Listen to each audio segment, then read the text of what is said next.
Hai semua, kembali lagi bersama gue Ans di pembahasan kelanjutan anime Isekai wa Smartphone. Seperti biasa, gue akan melanjutkan video gue sebelumnya. Jadi gue mau mengingatkan jika kalian belum nonton video gue sebelumnya, tolong tonton terlebih dahulu agar cerita yang kalian dapatkan itu nyambung dan kalian itu tidak ketinggalan informasi-informasi yang ada di video sebelumnya. Kalau kalian sudah menonton video itu, baru kalian bisa lanjut ke video ini. Tapi bila kalian sudah menontonnya, kalian bisa melanjutkan video ini. Jadi bagi kalian yang sudah nonton, tanpa berbasa-basi lagi, mari kita langsung ngejak menuju ke inti videonya. Oke, let's go. Di video sebelumnya, Karen Nesan memberitahu Toya tentang kemunculan Dewa Rendahan ke dunia baru. Setelah mengetahui hal itu, mereka pun dengan segera langsung kembali ke istana. Dan sesampainya di istana, Toya langsung mengeluarkan peta dan meminta Karen Nesan untuk menunjukkan letak di mana Dewa Rendahan itu berada sekarang secara akurat. Dan tempat yang ditunjukkan oleh Karen Nesan itu adalah di tenggaranya Brunhild, atau lebih tepatnya di daerah hutan besar yang sedikit melewati kerajaan suci Ramisu dan dekat kerajaan Lail. Dia pun teringat kalau Moroha Nesan itu juga muncul di daerah hutan besar itu. Karena hal ini Toya pun jadi bertanya-tanya, apakah di hutan besar itu terdapat semacam landmark yang berfungsi untuk para dewa itu turun ke dunia baru. Tapi dikarenakan hawa Dewa Rendahan itu tiba-tiba menghilang, jadi Karen Nesan itu tidak tahu letak pastinya ada di mana. Lalu Toya menanyakan apakah dewa itu tidak dipermasalahkan menggunakan kekuatan ilahi mereka itu di dunia baru. Karen Nesan pun menjawab tentu dilarang.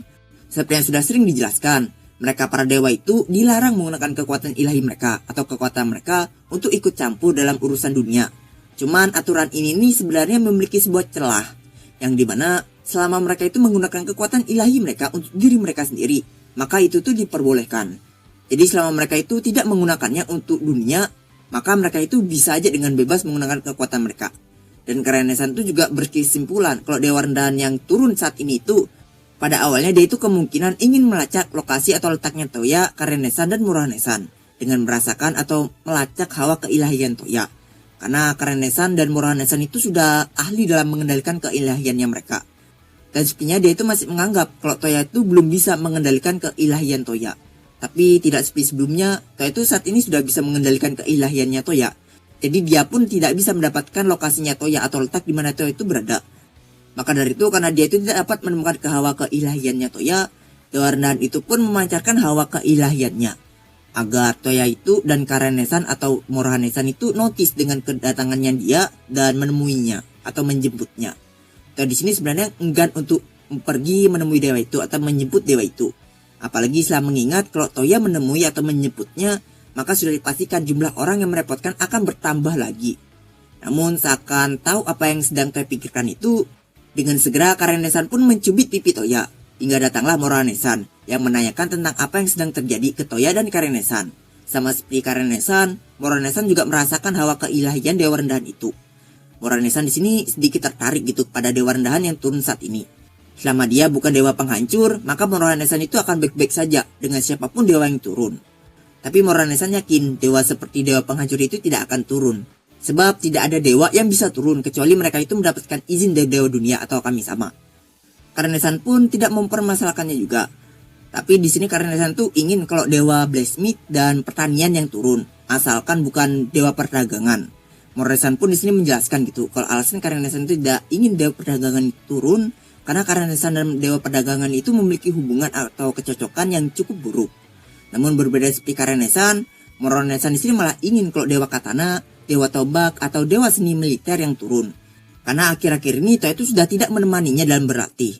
Mendengar itu dalam hati Toya pun meminta ampun gitu pada Moroha Nesan mengenai hal itu.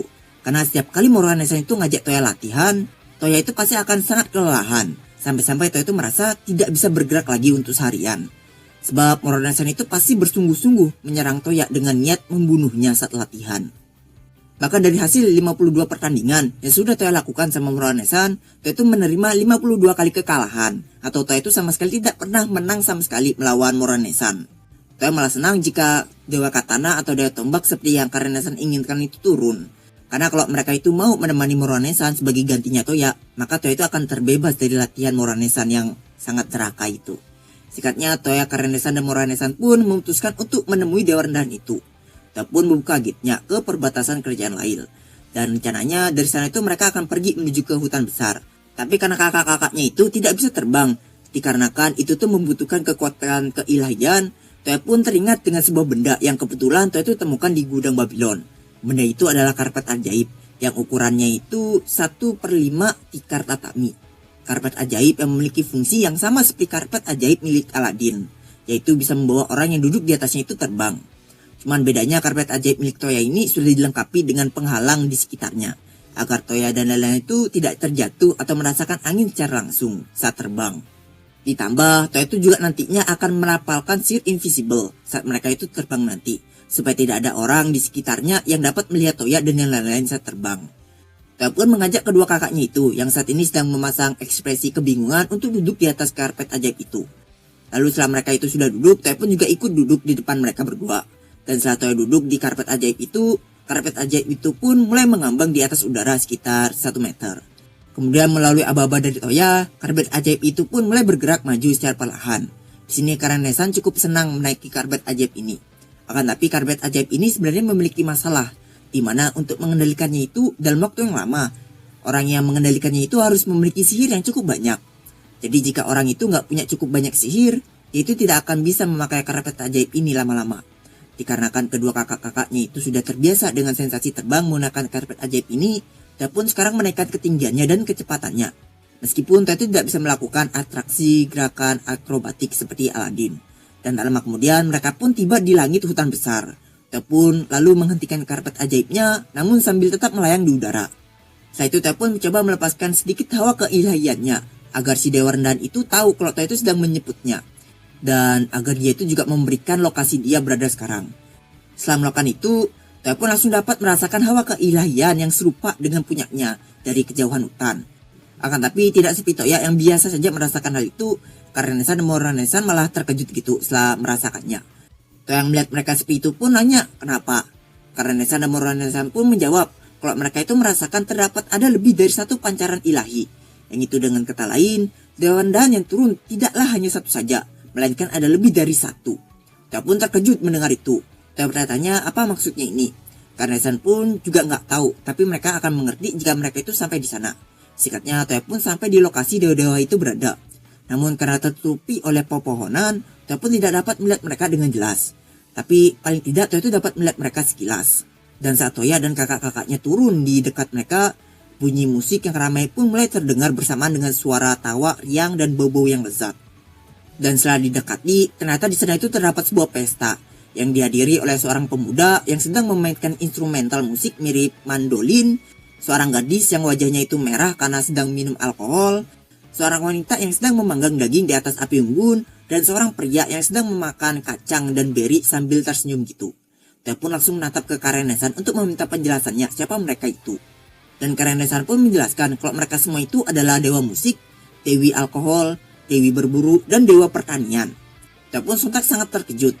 Karena Toya tidak menyangka kalau dewa yang turun itu ada 4.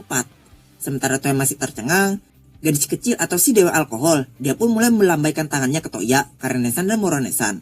Lalu dia pun mengajak untuk minum bareng. Dewi alkohol ini memiliki penampilan seperti seorang gadis kecil berusia 7 tahun. Bahkan penampilannya itu lebih muda daripada Su. Dia memiliki rambut berwarna biru panjang yang tampaknya transparan. Toya bertanya apakah tidak masalah anak kecil seperti dia itu menjadi dewi alkohol. Lalu orang yang sedang memegang instrumental seperti mandolin itu, dia adalah dewa musik. Dia memiliki penampilan seperti seorang pemuda tampan dengan rambut berwarna pirang, dengan usia di pertengahan 20 tahun. Meskipun dia itu terus menunjukkan senyuman lembut ke Toya dan kakak-kakaknya, tapi tangannya itu masih tidak bisa berhenti memainkan alat musiknya.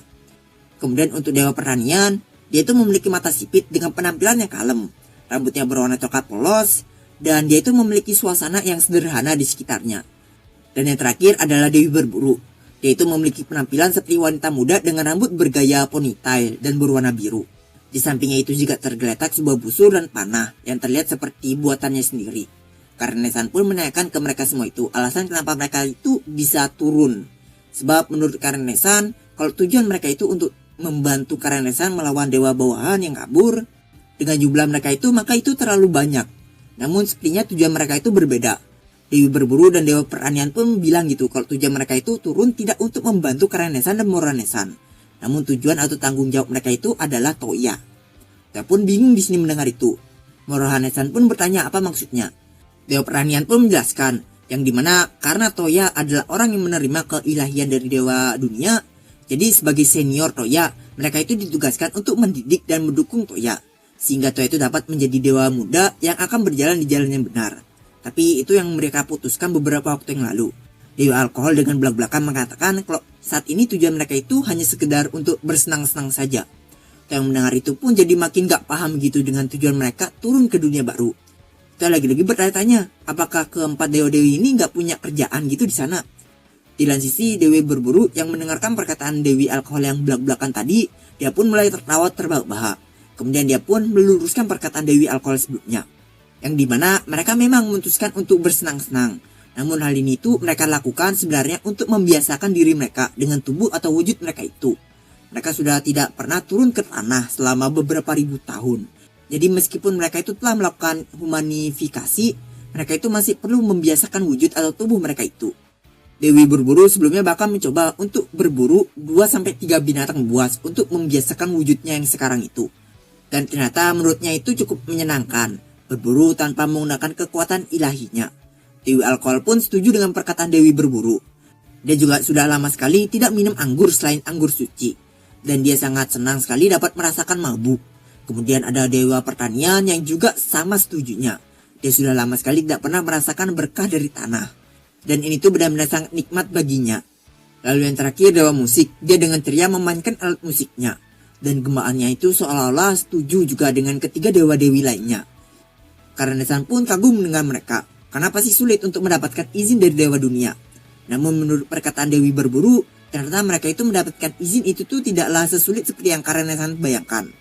Mereka hanya mengatakan ke kami sama kalau mereka itu ingin turun. Dan tanpa diduga mereka itu langsung didapatkan izin gitu oleh kami sama. Namun dengan syarat yang sudah dijelaskan sebelumnya, yaitu menjaga dan membantu Toya. Toya pun paham dengan maksud baik dari kami sama. Tapi Toya ragu dengan dewi-dewi yang turun ini. Kemudian Dewi berburu pun memberikan Toya sebuah cangkir kayu berisikan alkohol. Sambil menyuruh Toya untuk tidak cemas. Lalu karena penasaran Toya pun bertanya di mana mereka itu mendapatkan alkohol itu. Dewi alkohol pun menjelaskan kalau mereka itu mendapatkannya setelah mereka itu membantu sebuah suku di hutan besar. Yang pada saat itu mereka itu sedang diserang oleh binatang buas. Jadi sebagai ucapan rasa terima kasih mereka pun memberikan alkohol. Kemudian Dewi alkohol pun mulai bercerita tentang dirinya sendiri. Yang dimana meskipun dia itu adalah Dewi alkohol, tapi dia itu tidak terlalu suka dengan alkohol yang ada di surga. Sebab bahan-bahan untuk membuatnya itu menurutnya terlalu aman. Namun berbeda seperti alkohol yang ada di dunia baru ini. Dia sangat menikmati alkohol yang ada di dunia baru ini. Rasanya sangat kuat sampai-sampai membuat dia itu ingin mengatakan, beginilah seharusnya alkohol. Dewi alkohol pun mulai tertawa setelah menceritakan hal itu. Melihatnya yang seperti sudah mabuk itu, Toya pun jadi khawatir. Karena penampilannya itu yang terlihat seperti gadis kecil. Lalu Dewi alkohol pun mulai berjalan ke arahnya Toya dengan sepoyongan. Kemudian dia berpegangan pada kaki Toya. Dan dia meminta ke Toya dengan menyebut Toya itu dengan sebutan Toya Oni-chan untuk memberikannya sebuah cemilan gitu, seperti cumi kering, edamame, dan yakitori. Toya pun terkejut di sini, tapi bukan terkejut karena dipanggil Oni-chan ya, melainkan karena Dewi alkohol itu tahu kalau Toya itu memang membawa beberapa cemilan yang dia sebutkan itu di storage-nya. Toya pun menduga kalau mungkin ini tuh adalah kekuatan dari sang dewa. Setelah mengetahui kalau Toya itu memang memiliki cemilan-cemilan itu, Dewi berburu pun langsung mengajak yang lainnya itu untuk bersenang-senang bersama. Dewa pertanian pun menyetujuinya, dan dewa musik memainkan alat musiknya seakan menyetujuinya juga. Perkataan dari Dewi berburu itu. Karanesan dan Moranesan pun menghela nafas mereka, seolah mereka itu sudah menyerah dan mengikuti alur saja. Dan karena kedua kakaknya itu memutuskan seperti itu, dia pun juga akhirnya ikut-ikutan aja. Dia lalu mengambil makanan dan minuman historiknya, bersamaan dengan mejanya mengikuti perkataan kakak-kakaknya itu. Kemudian semua para dewa-dewi itu pun langsung menikmati makanan dan minuman yang Toya bawakan itu. Dewi berburu, dia memakan makanan yang Toya bawakan itu dengan rakus. Sementara dewa pertanian, dia memastikannya terlebih dahulu dan memakannya secara perlahan. Lalu Dewi alkohol, dia itu masih meminum minumannya sambil memakan cemilan yang Toya bawakan juga. Mereka menikmati makanan yang Toya letakkan di atas meja itu. Namun hanya dewa musik yang terus memainkan alat musiknya dengan nada sedih. Hingga akhirnya Dewi alkohol pun tidak tahan lagi dengan perilakunya itu. Dan Dewi alkohol pun langsung menyuapinya dengan yakitori yang tersedia di atas meja. Setelah disuapi oleh Dewi alkohol itu, melodi alat musik yang dia mainkan pun berubah menjadi ceria. Ini seperti yang Toya duga kalau dewa musik ini terhubung dengan alat musiknya. dan dia mengabarkan emosinya itu melalui musiknya itu. Tapi ada satu hal yang gemes Toya itu ingin katakan ke dewa satu ini. Lepaskan aja alat musik itu daripada ribet-ribetin dirinya sendiri. Akhirnya para nesan-nesan itu pun mulai mabuk. Dan pertemuan ini pun berubah menjadi acara pesta para dewa-dewi. Di saat semuanya itu pada sibuk berpesta, Toya pun menelpon Kami-sama untuk meminta penjelasan. Kami-sama pun menjelaskan kalau alasan Kami-sama itu memberikan mereka itu izin karena Kami-sama itu merasa kasihan kepada mereka yang sudah bekerja tanpa henti selama bertahun-tahun. Jadi Kami-sama berpikir untuk memberikan mereka itu hari libur di dunia baru. Di sini Toya pun sedikit dilanda dilema setelah mendengarkan alasan Kami-sama itu.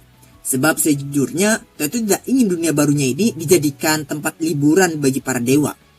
Tapi ya mau bagaimana lagi, mereka semua itu adalah dewa dan yang ngasih izin tuh ya Kami-sama. Toya juga sempat bertanya dalam hatinya, apakah tidak masalah membiarkan dewa-dewi yang tidak bijaksana seperti keempat dewa-dewi ini untuk turun. Tapi saat Toya ingat-ingat kembali, di dalam sebuah legenda biasanya dewa-dewi yang tidak bijaksana lah yang turun ke bumi. Jadi bisa bilang mungkin untuk kasus Toya sekarang ini adalah hal yang wajar. Kami-sama pun berjanji gitu pada Toya, kalau mereka berempat itu tidak akan menghalangi Toya. Oleh sebab itu Kami-sama pun minta tolong kepada Toya agar Toya itu mau memperlakukan mereka dengan baik. Walaupun mereka itu pasti akan merepotkan Toya. Dan terlebih lagi pada suatu hari keilahian Toya itu pasti akan menjadi lebih tinggi daripada mereka. Jadi akan lebih baik menurut Kami-sama untuk Toya itu terbiasa dengan mereka mulai sekarang. Setelah mendengarkan perkataan terakhir dari Kami-sama itu, Toya pun tiba-tiba merasa kalau Toya ini itu sekarang seperti seorang anak CEO. Dan ayahnya itu menyuruh Toya untuk terbiasa dengan pekerjaan Toya.